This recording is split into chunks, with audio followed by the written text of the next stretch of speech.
نحمده ونصلي ونسلم على رسوله الكريم اما بعد فاعوذ بالله من الشيطان الرجيم ببركة بسم الله الرحمن الرحيم.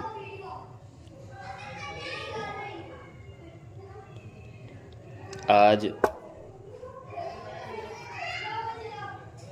درس کا چوتھا دن ہے. اس سے پہلے جو درس ہوئے اس میں نماز کی اہمیت و فضائل پر گفتگو ہوئی.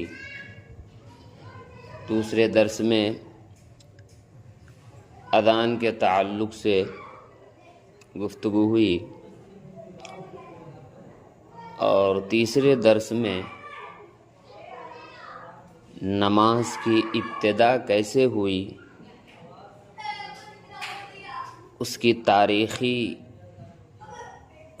اوراق کو آپ کے سامنے بیان کیا گیا کہ نماز کس طرح فرض ہوئی، فرض ہونے سے پہلے نماز کس طرح ادا کی جاتی تھی، فرض ہونے سے پہلے کون سی نمازیں پڑھی جاتی تھی.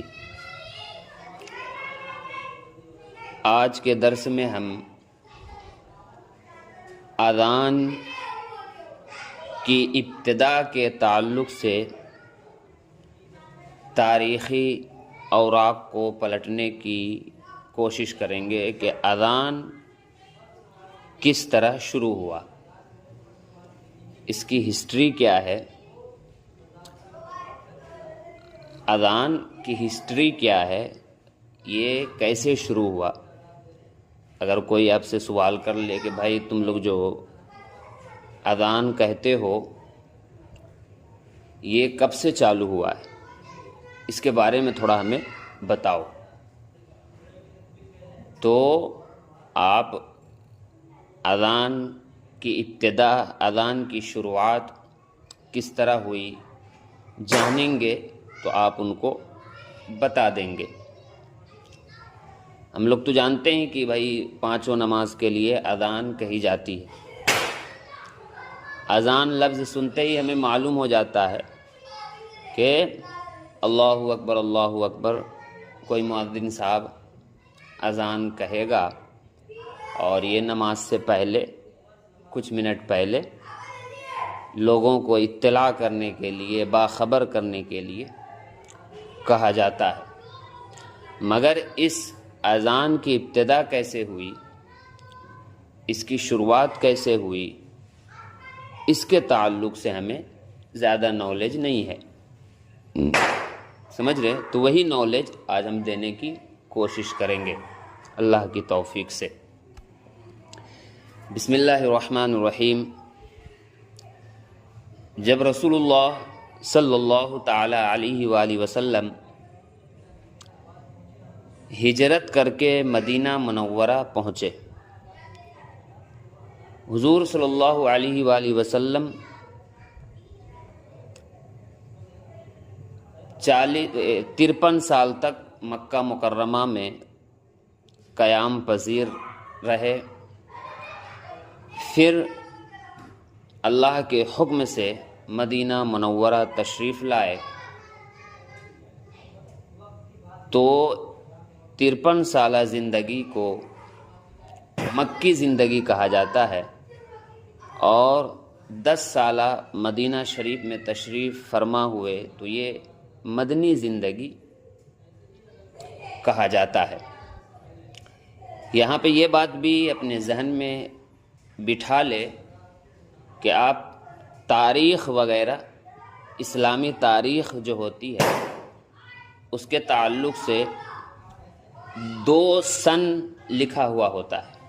سمجھ رہے؟ ایک تو سن عیسوی ہوتا ہے، ایک سن عیسوی ہوتا ہے اور ایک سن ہجری ہوتا ہے. سمجھ رہے؟ حضرت عیسیٰ علیہ السلام جس دن پیدا ہوئے اس دن سے جو سن چالو ہوا ہے وہ سن عیسوی کہلاتا ہے. سمجھ رہے؟ حضرت عیسیٰ علیہ السلام کی پیدائش کے دن سے سن عیسوی کہلاتا ہے. اور حضور صلی اللہ علیہ وسلم مدینہ پاک جس دن ہجرت فرمائے اس دن سے ہجری سال چالو ہوتا ہے. سمجھ رہے؟ جیسے ابھی 2025 ہے تو ہمیں معلوم کرنا ہے کہ یہ 2025 کیا ہے. 2025 کیا ہے؟ تو یہ 2025 سن عیسوی ہے، یعنی حضرت عیسیٰ علیہ السلام کے پیدائش کو 2025 سال ہو گئے. سمجھ رہے؟ اور ہجری کیا چل رہا ہے؟ تو ہجری چل رہا ہے 1447 1447 1447، یعنی نبی پاک صلی اللہ علیہ وسلم کو ہجرت فرما کر 1447 سال ہوئے ہیں. سمجھ رہے؟ یہ عیسوی اور ہجری کے تعلق سے آپ کے سامنے گفتگو ہوئی، نالج ہوا ہم سب کو. اسی طرح جب آپ قرآن پاک میں سورت وغیرہ کو دیکھیں گے تو سورت کے اوپر مکیہ یا مدنیہ لکھا ہوا ہوتا ہے. مکیہ یا مدنیہ لکھا ہوا ہوتا ہے. تو اس کا کیا مطلب ہوتا ہے؟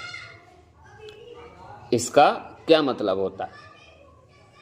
تو علماء کرام فرماتے ہیں کہ جو سورہ مکے میں نازل ہوئی ہے اس سورت کو مکی سورت کہتے ہیں، اور جو سورہ مدینے میں نازل ہوئی ہے اس سورہ کو مدنی سورہ کہتے ہیں. سمجھ رہے ہیں؟ یہ فرق کو آپ لوگ ذہن میں رکھ لیں. جو سورہ مکے میں نازل ہوئی ہے اسے مکی سورت کہتے ہیں، یعنی مکے میں نازل ہونے والی سورت، اور جو سورت مدینے میں نازل ہوئی ہے اسے مدنی سورہ کہتے ہیں. تو آپ کنفیوز نہیں ہو جائیے گا. جب آپ دیکھیں گے مکیہ یا مدنیہ تو آپ ڈیسائیڈ کر لیجئے گا کہ یہ سورہ مکی ہے، یہ سورہ مدنی ہے. جب رسول اللہ صلی اللہ علیہ وآلہ وسلم ہجرت کر کے مدینہ منورہ پہنچے تو آپ نے وہاں مسجد تعمیر کی. مسجد تعمیر کی. کون سی مسجد؟ وہی مسجد جو ابھی ہم گنبد خضرا کے نام سے جانتے اور پہچانتے ہیں. سمجھ رہے ہیں؟ تو آپ نے وہاں مسجد تعمیر کی. مسجد کی تعمیر کے بعد آپ صلی اللہ علیہ وسلم نے صحابہ کرام رضوان اللہ تعالی علیہم اجمعین سے لوگوں کو نماز کے لیے مسجد میں بلانے کے طریقے کے سلسلے میں مشورہ کیا.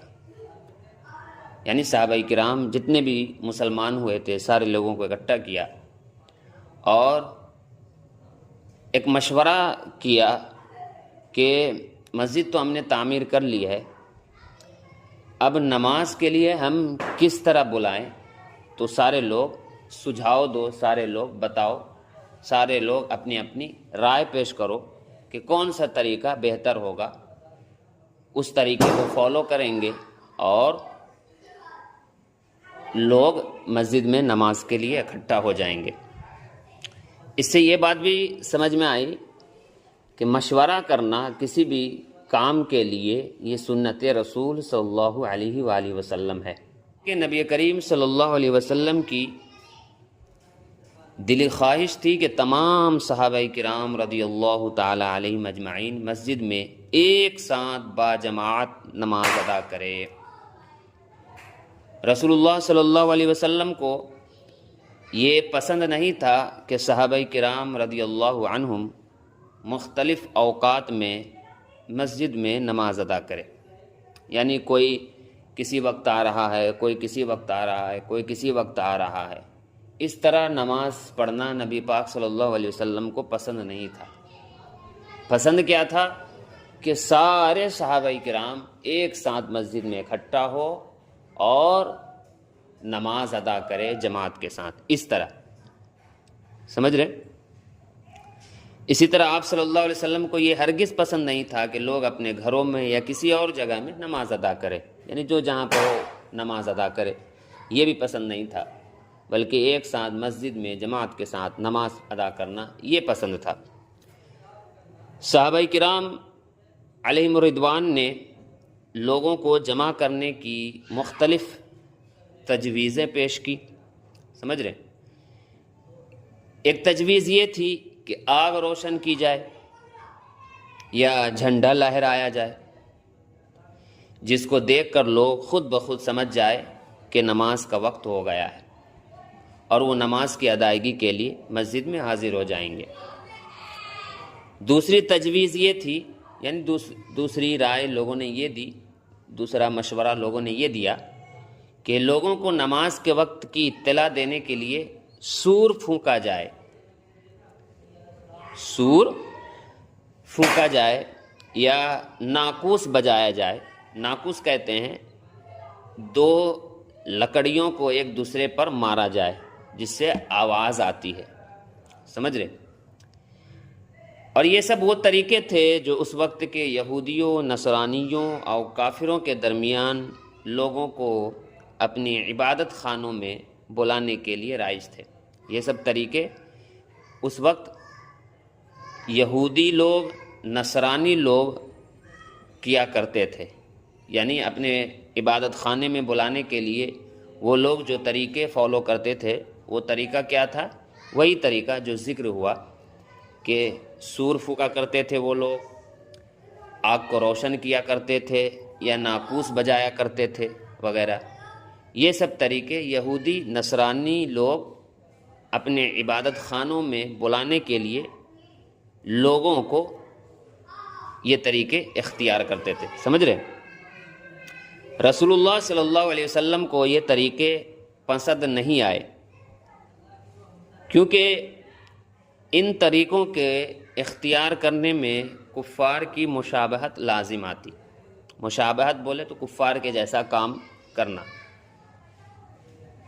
ان طریقوں کو اختیار کرنے میں کفار کی مشابہت لازم آتی اور نماز کے اوقات میں خلجان پیدا ہو سکتا تھا، بے قراری پیدا ہو سکتی تھی، سمجھ رہے؟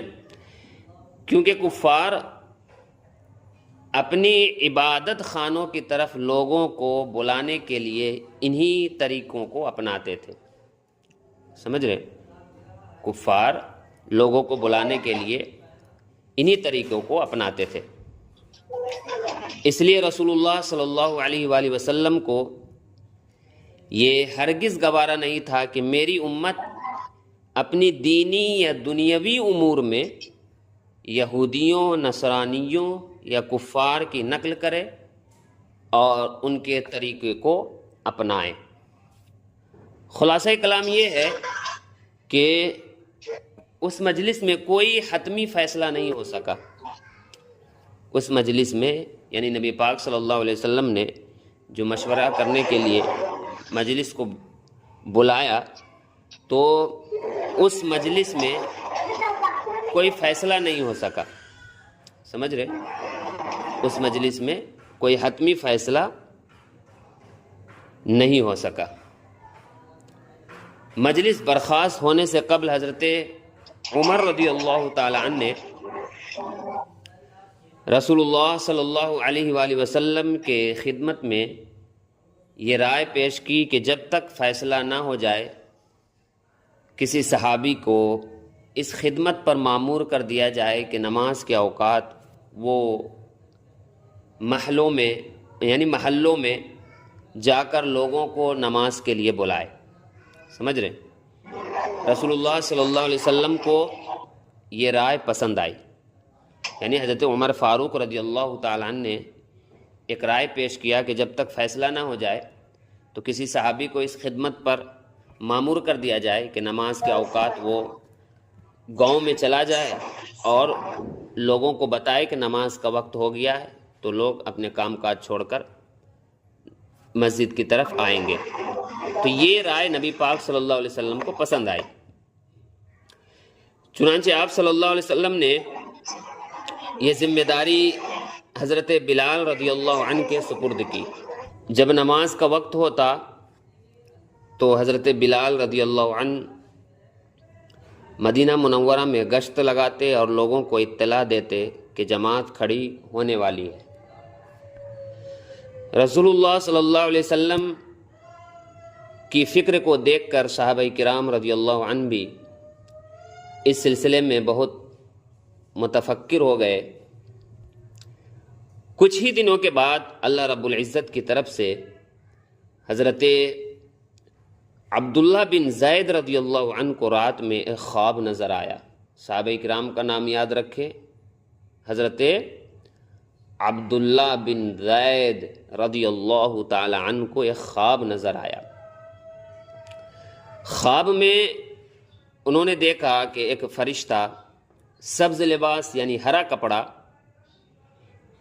پہنے ہوئے ہیں، سبز لباس ملبوس، انسانی شکل میں ان کے سامنے ناقوس لیے کھڑا ہے۔ ناقوس لیے یعنی وہی ایک لکڑی کو دوسری لکڑی پر رکھ کر مارا جاتا ہے تو اس میں آواز بہت تیز ہوتی ہے، اسی کو ناقوس کہتے ہیں۔ انہوں نے ایک خواب کی بات ہے یہ، انہوں نے فرشتے سے سوال کیا، اللہ کے بندے کیا تم ناقوس فروخت کرو گے یعنی بیچو گے؟ فرشتے نے کہا تم اس سے کیا کرنا چاہتے ہو؟ حضرت عبداللہ بن زید رضی اللہ تعالی عنہ نے جواب دیا، میں اس کو بجا کر لوگوں کو نماز کے لیے بلاؤں گا۔ تو فرشتے نے کہا کیا میں تمہیں لوگوں کو نماز کے لیے بلانے کا ایسا طریقہ نہ بتاؤں جو ناقوس بجانے سے بہتر ہے؟ حضرت عبداللہ بن زید رضی اللہ عنہ نے دریافت کیا کون سا طریقہ بہتر ہے؟ فرشتے نے جواب دیا تم اذان دیا کرو۔ کیا؟ تم اذان دیا کرو۔ اس کے بعد اس فرشتے نے انہیں اذان کے کلمات سکھائے، اذان کے کلمات جو اذان میں کہے جاتے ہیں، سمجھ رہے ہیں؟ اللہ اکبر اللہ اکبر اللہ اکبر اللہ اکبر، اشہد ان لا الہ الا اللہ اشہد ان لا الہ الا اللہ، اشہد ان محمد رسول اللہ اشہد ان محمد رسول اللہ، حی علی الصلاح حی علی الصلاح حی علی الفلاح حی علی الفلاح، قد قامت الصلاح قد قامت الصلاح۔ یہ اقامت میں کہا جاتا ہے، اذان میں قد قامت الصلاح نہیں ہے، حی علی الصلاح کے بعد حی علی الفلاح، پھر اللہ اکبر، پھر لا الہ الا اللہ۔ تو یہ اذان کے کلمات فرشتوں نے خواب میں حضرت عبداللہ بن زید رضی اللہ تعالی عنہ کو سکھائے، یہ یاد رکھے گا، سمجھ رہے؟ جب حضرت عبداللہ بن زید رضی اللہ عنہ صبح کو بیدار ہوئے تو رسول اللہ صلی اللہ علیہ وآلہ وسلم کی خدمت میں حاضر ہوئے اور پورا خواب بیان کیا۔ آپ صلی اللہ علیہ وسلم نے خواب سن کر فرمایا بے شک یہ ایک سچا خواب ہے۔ آپ حضرت بلال رضی اللہ تعالی عنہ کے پاس کھڑے،